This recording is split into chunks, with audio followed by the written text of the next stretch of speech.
Buenos días, licenciada, buenos días, compañeros. Nosotros somos el grupo Los Neurotransmisores. El grupo está compuesto por Montserrat Tejerina, Ismael Ansaldo, Cintia Pinto, Yesenia Nina, Mariana Ramírez y mi persona, Gabriel Padilla. Para empezar toda esta exposición sobre las áreas de Brodmann, primero tenemos que saber más sobre la historia. Ahora, el concepto del área cortical o campo cortical tiene sus orígenes, según la cito arquitectura comparada, a comienzos del siglo XX.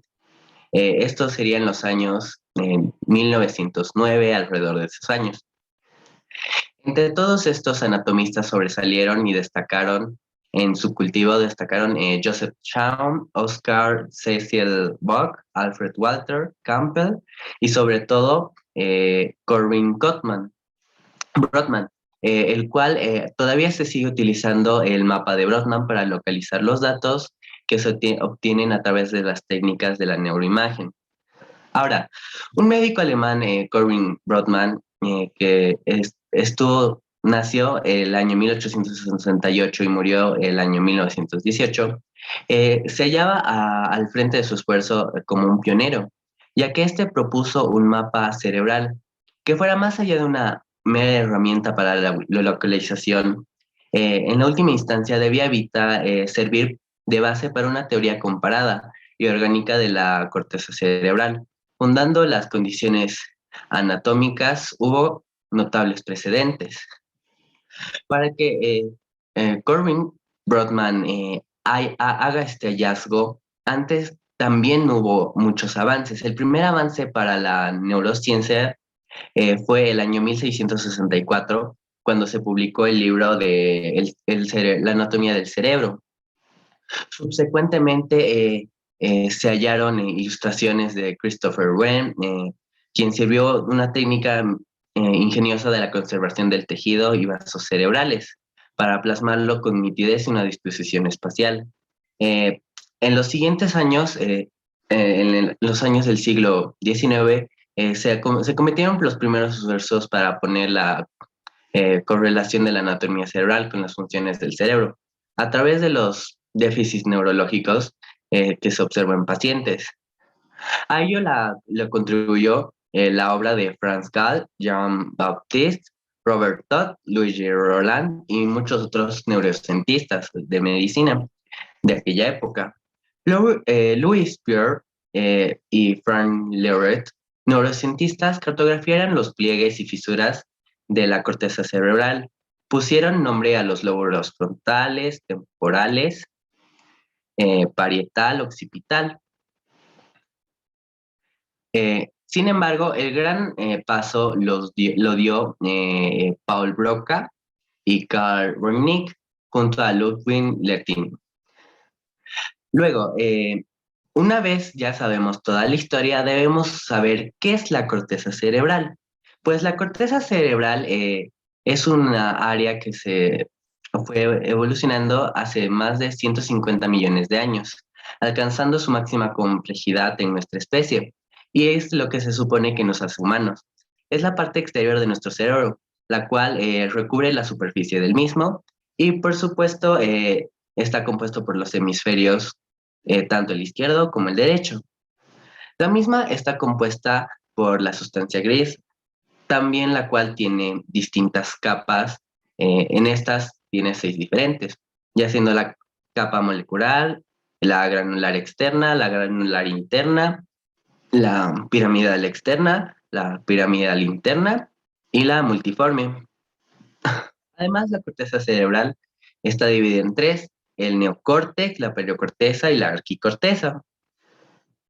Em, Luego, un aspecto importante a destacar de la corteza cerebral es que esta no tiene una textura lisa, sino que, más a lo contrario, tiene pliegues nombrados como circunvoluciones o surcos, los cuales permiten que quepa mayor superficie a la corteza cerebral y por ende muchas más hormonas, por lo que al contrario, nuestras cabezas, si fueran planas o lisas como las de un ratón.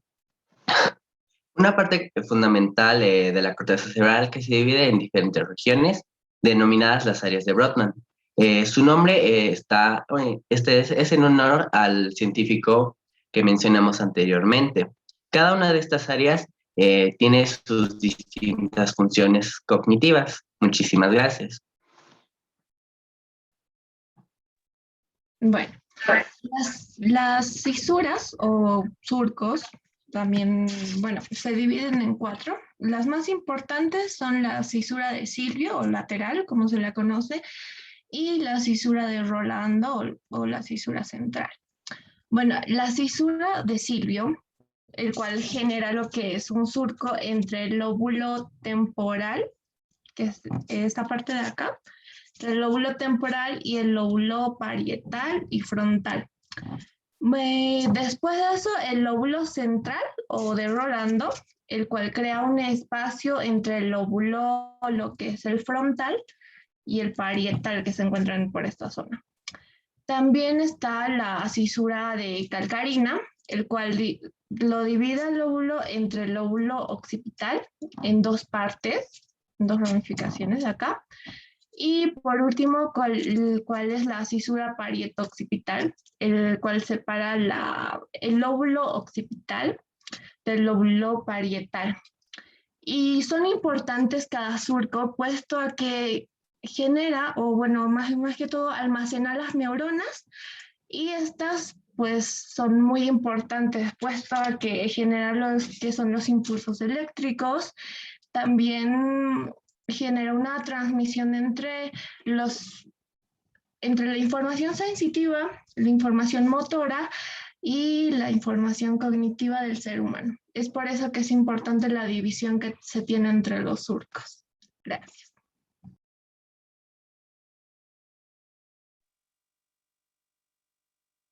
Bueno, yo voy a hablar sobre el lóbulo frontal. En eso se encuentran las áreas que controlan el funcionamiento cognitivo del habla y del lenguaje. En el área número 4 es correspondiente al área motora primaria. En esta se controlan los movimientos voluntarios contralaterales del cuerpo. Su daño o lesión puede provocar algún tipo de parálisis. El área número 6 es el área premotora complementaria. En esta se originan impulsos que nos permiten los movimientos voluntarios. Eso nos incita a movernos por impulsos ya sean visuales, auditivos o táctiles. Su lesión o daño también puede provocar algún tipo de apraxia, que es una dificultad para ejecutar movimientos. También puede ser dificultoso caminar en algunas personas que tienen esta condición, este trastorno del cerebro.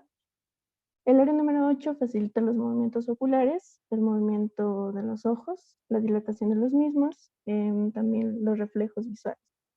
El área 9, 10 y 11 son encargados de los procesos cognitivos como el razonamiento, el pensamiento, el juicio, la imaginación, la voluntad. Y los daños en esta pueden provocar dificultad para tomar decisiones, problemas, trastornos de personalidad y dificultad para ser creativos en las personas que sufren daños en este. El área 44 y 45 son el área de Broca, que están encargadas del lenguaje. Gracias a estas áreas nosotros podemos hablar, entender lo que nos dicen, escribir y leer. Gracias.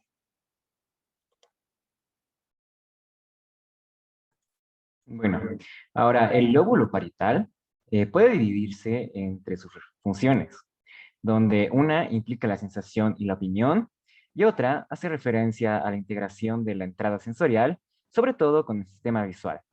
Ahora, este también se divide en áreas, las cuales podemos ver que la 3, 2 y 1, estas vendrían a ser las principales áreas sensoriales que tienen que ver bastante con el tacto. Esta recibe los impulsos nerviosos y es la causante de que podamos sentir dolor, captar la temperatura y también la presión y toda la información táctil. Esta también recibe mensajes procedentes de las articulaciones y músculos. Ahora, el área 5 y 7 es donde se produce el procesamiento somatosensorial.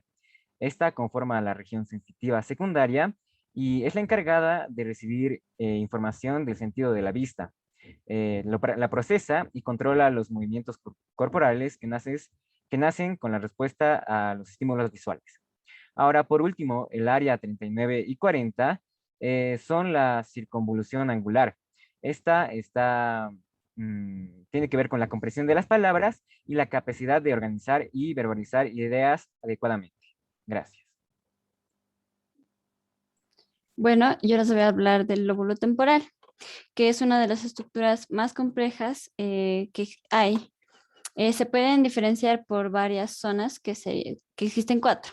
Les voy a hablar de la primera, que son las áreas auditivas. A su vez podemos diferenciar 2 zonas, que sería el área A auditiva primaria. Este corresponde a las áreas 40 y 41 de Brodmann y está situada en el giro de Hedge, situada en el labio inferior de la cisura de Silvio. Esta recibe información bilateral, aunque su lesión va a provocar mayor dificultad al reconocer sonidos en el oído contralateral. En el área B de asociación auditiva se corresponde con el área 22 de Brodmann y está relacionada con la interpretación de los sonidos. El área C, que es de Wernicke, es parte de la área de Wernicke que corresponde a la región posterior de la primera circunvalación temporal. Está conectada con el área de Broca y recibe información del lóbulo occipital y zona auditiva temporal.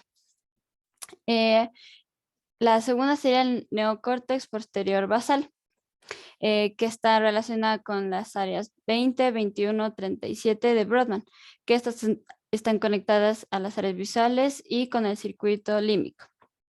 También con el área 22, que al ser estimulada provoca la detención del lenguaje y probablemente está conectada con el área de Wernicke. La 3 sería el neocórtex anterolateral, que está muy relacionada con las estructuras mediales temporales. En ese sentido, parece que pueden tomar parte en determinados procesos como la memoria y el comportamiento. Y la última sería el rinencéfalo, que es una estructura que tiene relación con el olfato. Esta ha evolucionado en el ser humano para convertirse en una zona para el asentamiento de la actividad motora, instintiva, autonómica, visceral y el comportamiento de las emociones, la memoria, formando así el inicio del circuito límbico. Gracias.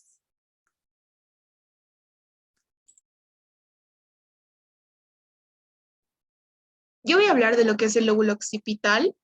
El lóbulo occipital se encuentra en la parte posterior de la corteza cerebral y ocupa más o menos el 12% del neocórtex. Su principal función es la de procesar los estímulos visuales permanentemente, como ser distancias, formas, colores, movimientos y todo aquello que nos llegue a través de la retina. Está compuesto por el área visual primaria, secundaria, terciaria y el surco calcarino. El área visual primaria o área 17 de Brodmann se caracteriza porque contiene un mapa específico de lo que es la información del espacio visual y lesiones en esta área pueden provocar lo que es la ceguera occipital. El área visual secundaria se caracteriza porque contiene la corteza estriada y la corteza inferotemporal. La primera se encarga de estimular la memoria y hace que podamos asociar los estímulos visuales con otros que hayamos tenido con anterioridad. Y la corteza inferotemporal lo que hace es que nos ayuda a reconocer aquello que estamos observando.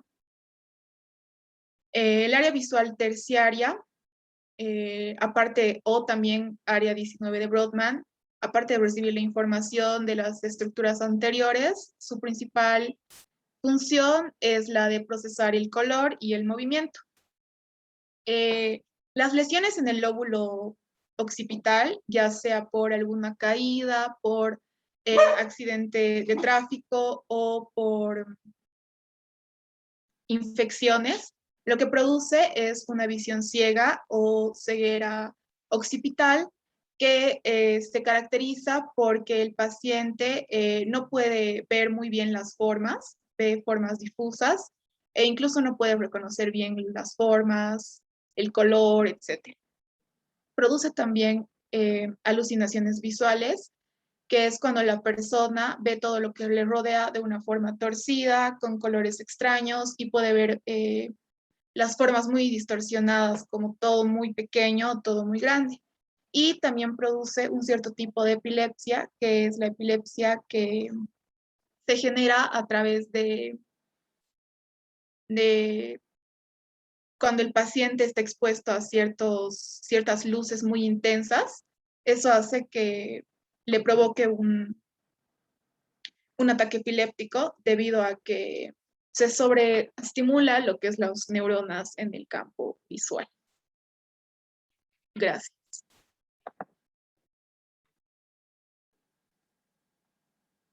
Yo leo 9. El cerebro es el órgano más complicado del universo. Hemos aprendido mucho sobre estos órganos humanos. Sabemos cómo el corazón bombea y cómo el riñón hace lo que hace. Hasta cierto punto hemos leído las letras del genoma humano, pero el cerebro tiene 100.000 millones de neuronas. Cada una de ellas tiene unas 10.000 conexiones. Gracias.